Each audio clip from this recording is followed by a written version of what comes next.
Amados hermanos, Dios los bendiga de manera abundante. Te doy la bienvenida a la lección número 7, Jesús y los necesitados. Te habla tu hermano Natanael Baloyes desde el canal En Defensa de la Fe. Te invito a suscribirte a este canal si todavía no lo has hecho, a darle me gusta a este video y a compartirlo con 5 de tus hermanos y 5 de tus amigos. Así nos ayudas a llegar a más personas con el mensaje del Señor de la escuela sabática. Padre nuestro que estás en el cielo, en este momento que vamos a repasar la lección, pedimos tu santa dirección, tu bendición, tu sabiduría. Ayúdanos a estar atentos a tu palabra y a ponerla en práctica con amor. En el nombre de Jesús. Amén. Sábado 10 de agosto. Para memorizar. El Espíritu del Señor está sobre mí, por cuanto me ha ungido para dar buenas nuevas a los pobres. Me ha enviado a sanar a los quebrantados de corazón, a pregonar libertad a los cautivos y vista a los ciegos, a poner en libertad a los oprimidos, a predicar el año agradable del Señor. Lucas capítulo 4, versos 18 y 19. Hacía parte de la misión del Señor Jesús mostrarnos el carácter del Padre Celestial y cumplió plenamente con este sagrado cometido. La enseñanza de Jesús, su vida santa, su trato amante con todas las personas, especialmente aquellas que eran despreciadas por la sociedad, y su muerte en la cruz, mostraron con diáfana claridad que el carácter de Dios es amor.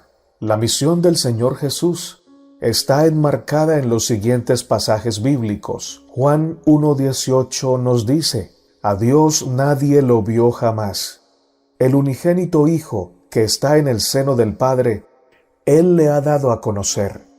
Mateo 20:28, porque el Hijo del Hombre no vino para ser servido, sino para servir y para dar su vida en rescate por muchos.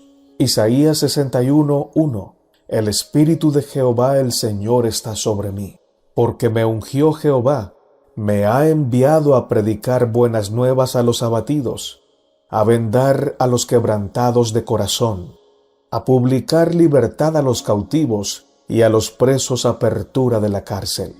La lección nos decía, los profetas, María, la madre de Jesús, y Jesús mismo predijeron este aspecto del ministerio del Mesías. Además, los autores de los evangelios a menudo utilizaban el lenguaje de los profetas del Antiguo Testamento para explicar lo que Jesús hacía.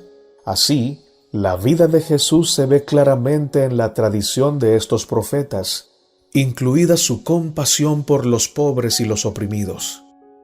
Sin embargo, los líderes religiosos, en un horrible ejemplo de injusticia y crueldad, arrestaron a Jesús, lo procesaron arbitrariamente y lo crucificaron. En Jesús, Dios sabe qué es la injusticia. En su muerte expuso el horror del mal, pero en su resurrección triunfó a favor de la vida, la bondad y la salvación. Consejo del Espíritu de Profecía. Dios vio que necesitaba una revelación más clara que la naturaleza para retratar a lo vivo su personalidad y carácter. Mandó a su Hijo al mundo para que manifestara, en la medida en que la humana visión pudiera mirarlos, la naturaleza y los atributos del Dios invisible. Ministerio de Curación, página 327.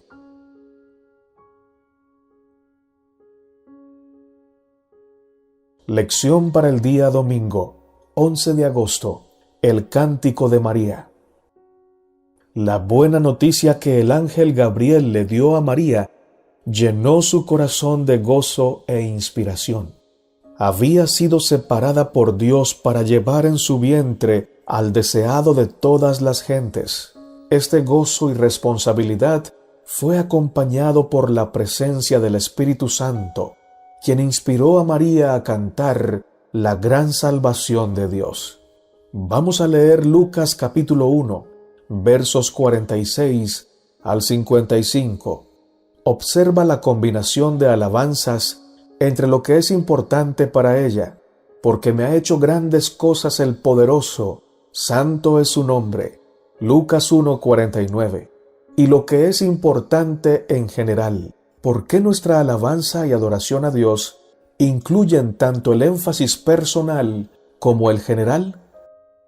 Dice la palabra del Señor. Entonces María dijo: Engrandece mi alma al Señor, y mi espíritu se regocija en Dios, mi Salvador, porque ha mirado la bajeza de su sierva. Pues he aquí desde ahora me dirán bienaventurada todas las generaciones, porque me ha hecho grandes cosas el poderoso. Santo es su nombre, y su misericordia es de generación en generación a los que le temen. Hizo proezas con su brazo, esparció a los soberbios en el pensamiento de sus corazones, quitó de los tronos a los poderosos y exaltó a los humildes. A los hambrientos colmó de bienes, y a los ricos envió vacíos. Socorrió a Israel su siervo, acordándose de la misericordia de la cual habló a nuestros padres, para con Abraham y su descendencia para siempre. La lección nos dice: este es un cántico notable que bien podría encajar entre los salmos o los escritos de los profetas hebreos. María está llena de admiración y gratitud hacia Dios. Obviamente, ella había visto a Dios obrando en su vida, pero también es consciente de las implicaciones más grandes que este plan de Dios tiene para su nación y la raza humana. Pero, según María, Dios no solo es poderoso y digno de alabanza, también es misericordioso y se preocupa especialmente por los humildes, los oprimidos y los pobres. Después de que el ángel le anunciara a María las buenas nuevas del nacimiento inminente, ella entonó lo siguiente: quitó los tronos a los poderosos y exaltó a los humildes. A los hambrientos colmó de bienes, y a los ricos envió vacíos. Lucas 1, 52 y 53. El Señor vino a este mundo a instaurar el reino de los cielos. Si comparamos el reino de los cielos con los reinos de este mundo, tenemos que llegar a la conclusión de que los reinos humanos son reinos falsos, reinos al revés, porque en ellos los ricos son exaltados y valorados, y los pobres son despojados y maltratados. Mientras más grande es el cargo, mayor el servicio que se espera recibir. Pero el reino de Dios es el marco verdadero. En el reino de Dios, el mayor vive para servir. A mayor poder e influencia, mayor servicio fiel. Los pobres en el reino no son mirados como nada, sino como el objetivo a salvar, las joyas más importantes del reino. El espíritu de profecía nos dice: las obras de Cristo no solo declaraban que era el Mesías, sino que manifestaban cómo iba a establecerse su reino. El reino de Dios no viene con manifestaciones externas, viene mediante la dulzura de la inspiración de su palabra, la obra interior de su espíritu y la comunión del alma con aquel que es su vida. La mayor demostración de su poder se advierte en la naturaleza humana, llevada a la perfección del carácter de Dios. Cuando Dios dio a su Hijo a nuestro mundo, dotó a los seres humanos de riquezas imperecederas, en cuya comparación nada valen los tesoros humanos acumulados desde que el mundo es mundo. Cristo vino a la tierra y se presentó ante los hombres con el atesorado amor de la eternidad. Y este es el tesoro que, por medio de nuestra unión con Él, hemos de recibir para manifestarlo y distribuirlo. Matutina Dios nos cuida. 1 de agosto, el reino de Dios en el corazón.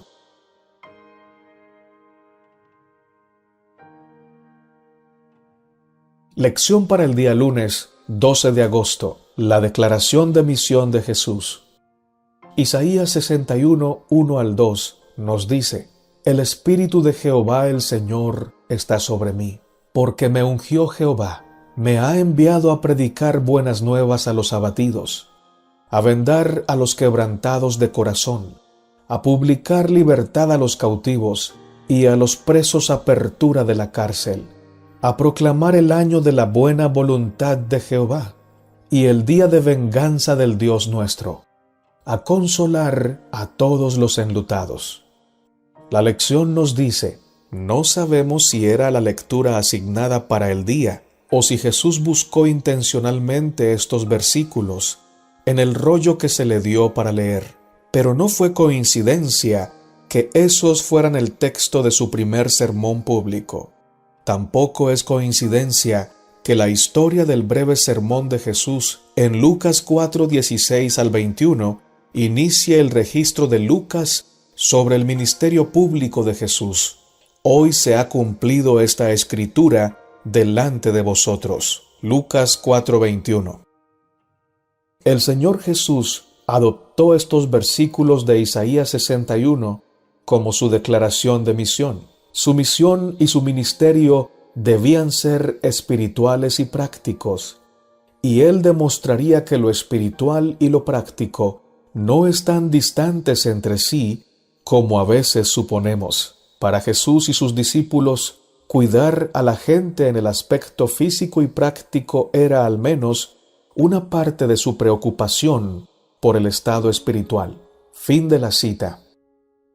Vamos a comparar Lucas 4:16 al 21 con Lucas 7:18 al 23. ¿Por qué crees que Jesús respondió de esta manera?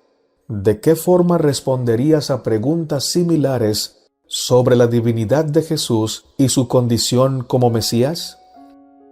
Dice la palabra del Señor: vino a Nazaret, donde se había criado, y en el día de reposo entró en la sinagoga, conforme a su costumbre, y se levantó a leer, y se le dio el libro del profeta Isaías, y habiendo abierto el libro, halló el lugar donde estaba escrito: el Espíritu del Señor está sobre mí, por cuanto me ha ungido para dar buenas nuevas a los pobres, me ha enviado a sanar a los quebrantados de corazón, a pregonar libertad a los cautivos y vista a los ciegos, a poner en libertad a los oprimidos, a predicar el año agradable del Señor. Y enrollando el libro, lo dio al ministro y se sentó. Y los ojos de todos en las sinagogas estaban fijos en él, y comenzó a decirles: hoy se ha cumplido esta escritura delante de vosotros. Lucas 7:18 al 23 nos dice: los discípulos de Juan le dieron las nuevas de todas estas cosas, y llamó Juan a 2 de sus discípulos, y los envió a Jesús para preguntarle: ¿eres tú el que había de venir, o esperamos a otro? Cuando pues los hombres vinieron a él, dijeron: Juan el Bautista nos ha enviado a ti, para preguntarte: ¿eres tú el que había de venir, o esperamos a otro? En esa misma hora sanó a muchos de enfermedades y plagas y de espíritus malos, y a muchos ciegos les dio la vista. Y respondiendo Jesús les dijo: id, haced saber a Juan lo que habéis visto y oído. Los ciegos ven, los cojos andan, los leprosos son limpiados, los sordos oyen, los muertos son resucitados, y a los pobres es anunciado el Evangelio. Y bienaventurado es aquel que no halle tropiezo en mí. Fin de la cita. La respuesta del Señor Jesucristo a la pregunta de Juan el Bautista iba dirigida directamente a la forma incorrecta de ver el reino de Dios. En el tiempo en que el Señor Jesucristo desarrolló su ministerio, todo el pueblo de Dios estaba a la expectativa de un Mesías militar y político, de un Mesías igual a los reyes de la tierra, que libertaba a su pueblo de la cautividad de otros pueblos, de otras naciones. Pero no estaba puesto el énfasis en un Mesías que venía a sanar, a libertar a los cautivos, a salvar a los oprimidos, a predicar las buenas nuevas de salvación. Por esto el Señor Jesucristo envía la respuesta a Juan, tan clara, tan diáfana, diciéndole que el ministerio verdadero, que el verdadero reino de Dios se preocupa primero por establecer la gracia en los corazones de sus hijos, en salvarlos del pecado y de sus consecuencias, y luego vendrá para instaurar el reino de gloria en la tierra para siempre. El Señor Jesús le dijo a sus discípulos en Mateo 17, y yendo predicad diciendo, el reino de los cielos se ha acercado, y agregó en Mateo capítulo 10, verso 8, sanad enfermos, limpiad leprosos, resucitad muertos, echad fuera demonios, de gracia recibisteis, dad de gracia. La misión de los discípulos era continuar con la obra que el Señor Jesús había venido a realizar a esta tierra. Después de la ascensión del Señor, la Iglesia quedó comisionada por el cielo para llevar adelante la proclamación del reino y establecer con un estilo de vida santo los principios del mismo. Ahora el Señor Jesús, viviendo en las vidas de sus seguidores, mostraría al mundo los valores y los principios del reino, y de esta forma harían notorio el carácter de Dios en todo el mundo, y se establecería el reino de Dios en los corazones humildes que lo aceptaran. El espíritu de profecía nos dice, en la obra de Dios, la enseñanza y la sanidad nunca se han de separar. Su pueblo guardador de los mandamientos ha de ser uno. Satanás inventará toda clase de artificios para separar a los que Dios quiere que sean una cosa. Pero el Señor se revelará como un Dios de juicio. Estamos trabajando a la vista de un huésped celestial. Hay un vigilante divino en nuestro medio que escudriña todo plan que se traza y todo lo que se lleva a cabo. La proclamación del Evangelio a todo el mundo es la obra que Dios ha encomendado a los que llevan su nombre. El Evangelio es el único antídoto para el pecado y la miseria de la tierra. El dar a conocer a toda la humanidad el mensaje de la gracia de Dios es la primera tarea de los que conocen su poder curativo. Ministerio de Curación, página 100.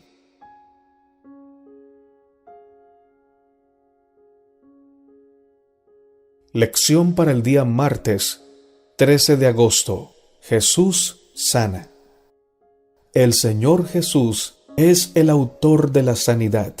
Por otro lado, el pecado es el causante de la enfermedad. En presencia del Señor Jesús, la enfermedad pierde su poder. Jesús no solo sana, Jesús es sanador.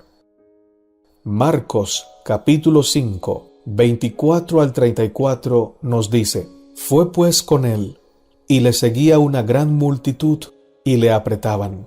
Pero una mujer que desde hacía 12 años padecía de flujo de sangre, y había sufrido mucho de muchos médicos, y gastado todo lo que tenía, y nada había aprovechado, antes le iba peor, cuando oyó hablar de Jesús, vino por detrás entre la multitud y tocó su manto, porque decía: si tocare tan solamente su manto, seré salva.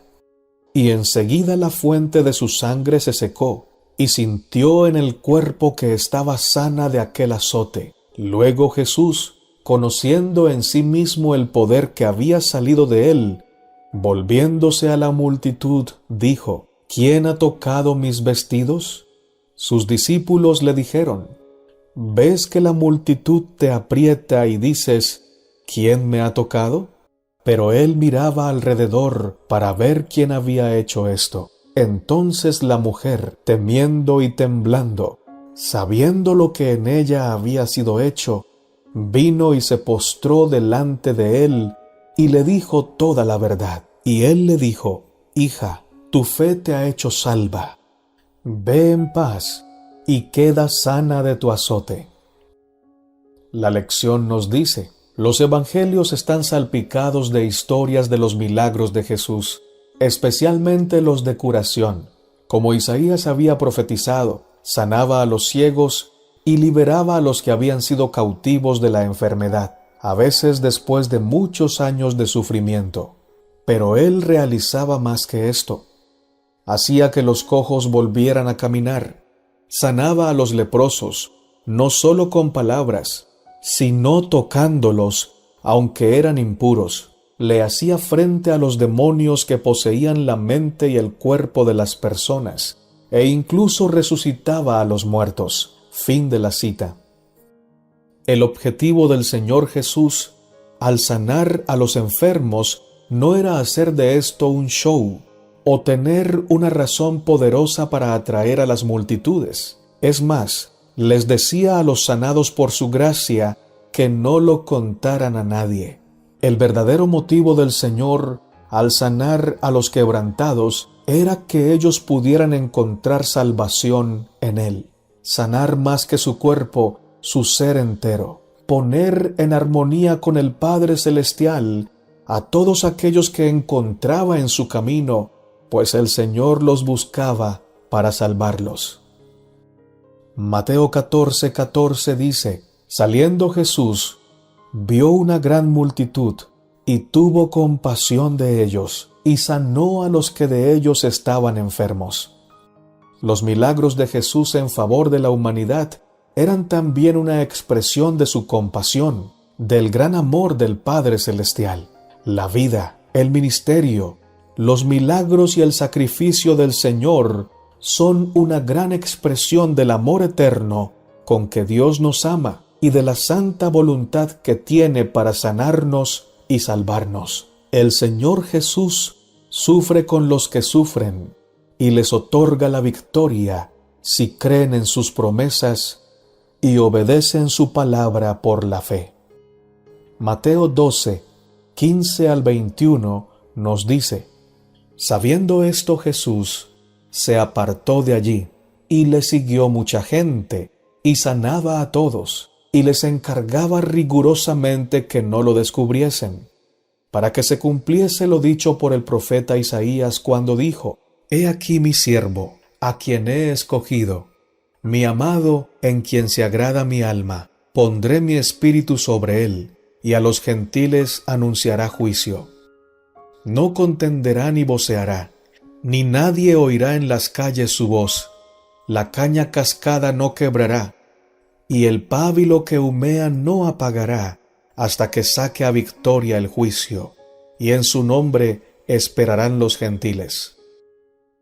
El espíritu de profecía nos dice: Jesús, precioso Salvador, nunca parecía cansarse de las impertinencias de las almas enfermas de pecado y de los enfermos de toda suerte de dolencias. Y salió Jesús y vio una gran multitud, y tuvo compasión de ellos. Marcos 6:34. Esto significa mucho para los dolientes.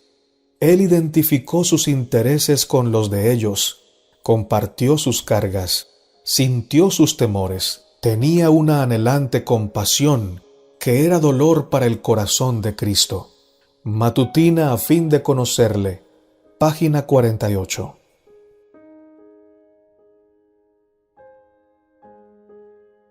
Lección para el día miércoles, 14 de agosto. La purificación del templo.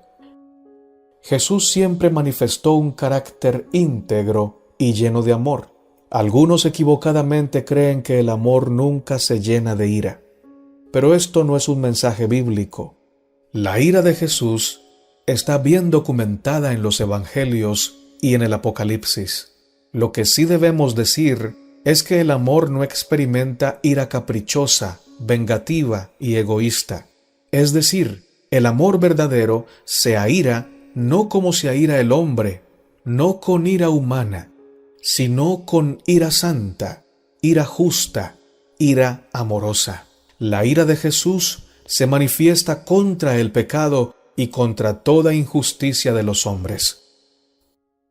Vamos a leer Mateo 21, 12 al 16 y Marcos capítulo 11, 15 al 19. ¿Cuál es la relevancia de que estas historias similares aparezcan en cada uno de los relatos de la vida de Jesús? Así nos dice la palabra del Señor. Y entró Jesús en el templo de Dios, y echó fuera a todos los que vendían y compraban en el templo, y volcó las mesas de los cambistas y las sillas de los que vendían palomas, y les dijo: escrito está, mi casa, casa de oración será llamada, mas vosotros la habéis hecho cueva de ladrones. Y vinieron a él en el templo ciegos y cojos, y los sanó. Pero los principales sacerdotes y los escribas, viendo las maravillas que hacía, y a los muchachos aclamando en el templo y diciendo: Hosana al Hijo de David, se indignaron y le dijeron: ¿oyes lo que éstos dicen? Jesús les dijo: sí. ¿Nunca leísteis: de la boca de los niños y de los que maman, perfeccionaste la alabanza? Marcos 11, 15 al 19 dice: vinieron pues a Jerusalén, y entrando Jesús en el templo, comenzó a echar fuera a los que vendían y compraban en el templo, y volcó las mesas de los cambistas y las sillas de los que vendían palomas, y no consentía que nadie atravesase el templo llevando utensilio alguno, y les enseñaba diciendo: ¿no está escrito: mi casa será llamada casa de oración para todas las naciones? Mas vosotros la habéis hecho cueva de ladrones. Y lo oyeron los escribas y los principales sacerdotes, y buscaban cómo matarle, porque le tenían miedo, por cuanto todo el pueblo estaba admirado de su doctrina. Pero al llegar la noche, Jesús salió de la ciudad. Este mismo acontecimiento está en los siguientes pasajes: Lucas 19, 45 al 48, y Juan capítulo 2, versos 13 al 17. La lección nos dice: no es de extrañar que este incidente esté presente en los 4 evangelios. Es una historia llena de drama, acción y pasión. Jesús obviamente estaba preocupado por esta forma de utilizar el templo y por el reemplazo de la adoración verdadera con la venta de animales de sacrificio. ¡Qué profanación de todo lo que representaba esos sacrificios! Que era su muerte sustituta por los pecados del mundo. Una intervención tan directa concuerda perfectamente con la tradición de los profetas hebreos. Los autores de los evangelios sugieren este aspecto en cada uno de sus relatos cuando citan a Isaías, a Jeremías o los Salmos para explicar lo que estaba sucediendo en esta historia. El pueblo reconocía que Jesús era un profeta. Mateo 21:11. Y acudía a él mientras sanaba y enseñaba en el atrio del templo, después de haber expulsado a los mercaderes y a los cambistas. Esta era la gente que encontró sanidad en su toque, y la esperanza crecía en su corazón mientras escuchaba sus enseñanzas. Fin de la cita. La historia testifica, hermanos, que los falsos profetas que halagan y profetizan paz son apreciados y bienvenidos. Pero los profetas que dicen la verdad y denuncian el pecado para conseguir que el pueblo se vuelva de su mal camino son despreciados y perseguidos. El verdadero mensajero de Dios dirá siempre la verdad, llamará al pecado por su nombre y exaltará el verdadero amor de Dios en el contexto de la santidad y la justicia. El Señor Jesús, como fiel testigo de la verdad, hizo esto, y los dirigentes religiosos y políticos de su tiempo conspiraron contra él para sacarlo del camino. El amor sí se llena de ira, pero no contra el pecador, sino contra el pecado. Y esto también es amor. La ira del Cordero es amor puro, ejecutado, pero en contra del pecado. Cuando el amor se manifiesta contra el pecado, lo destruye, porque el pecado es maldad, porque el pecado es un veneno que destruye la creación del Señor, y el amor destruye todo aquello que destruya su amada creación. El espíritu de profecía nos dice: hay quienes se comportan en la casa de Dios como no se atreverían a hacerlo en la sala de audiencias de un soberano terrenal. Los tales deberían recordar que están a la vista de aquel a quien los serafines adoran y ante quien los ángeles cubren su rostro. A Dios se le debe reverenciar grandemente. Todo el que verdaderamente reconozca su presencia se inclinará humildemente ante Él, y como Jacob, cuando contempló la visión de Dios, exclamará: «¡Cuán terrible es este lugar!». No es otra cosa que casa de Dios y puerta del cielo. Génesis 28:17. Patriarcas y Profetas, página 256.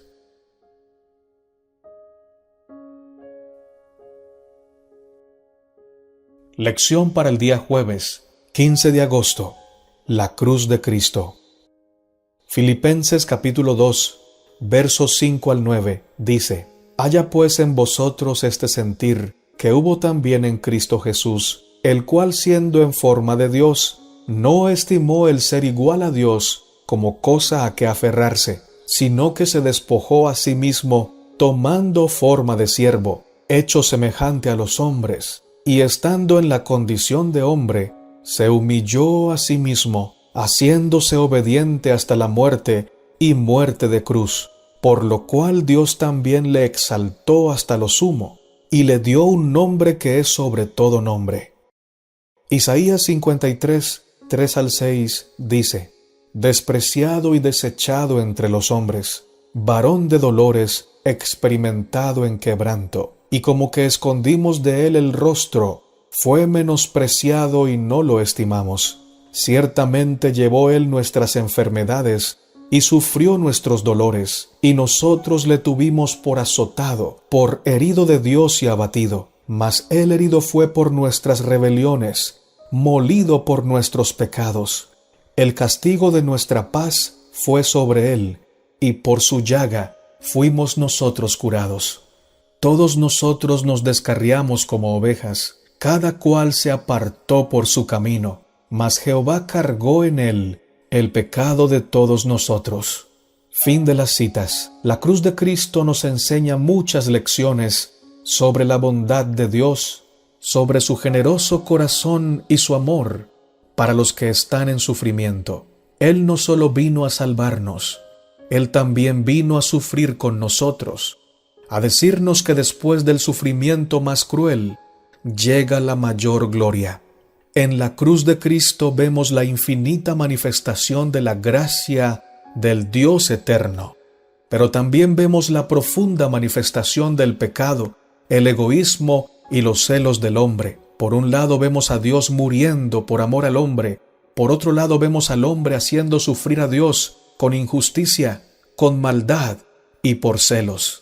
Jesús muere para mostrarnos el amor del Padre Celestial, pero la crueldad de su muerte nos muestra lo malo que somos.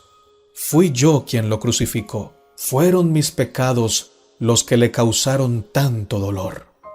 La lección nos dice: en Jesús, Dios sabe lo que se siente ser víctima del mal y de la injusticia. La ejecución de un hombre inocente es una atrocidad.